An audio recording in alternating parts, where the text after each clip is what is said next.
Avec de nombreuses disciplines et plus de 100 associations ou clubs sportifs qui rassemblent des licenciés et des amateurs de sport, tels que le basket, football, rugby et bien d'autres, la ville de Saint-Laurent-du-Maroni est l'une des communes les plus sportives de Guyane.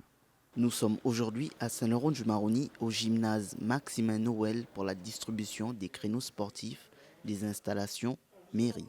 Mardi et jeudi, C'est de quel 8h, créneau? 8h à 10h.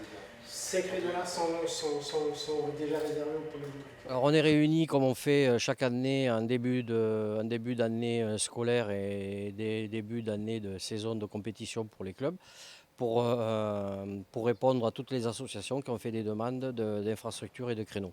Normalement, tous sont censés nous avoir fait déjà depuis quelque temps des demandes d'infrastructures et des demandes de créneaux.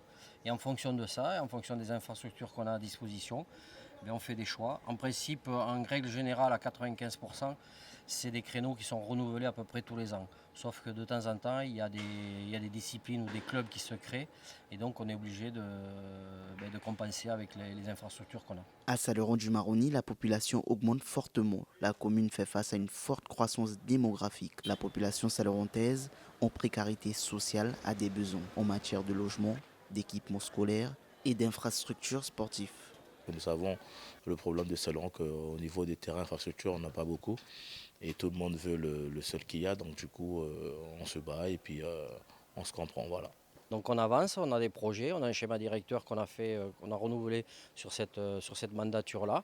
On avance, pour l'instant on a réalisé à peu près 70-75% du projet.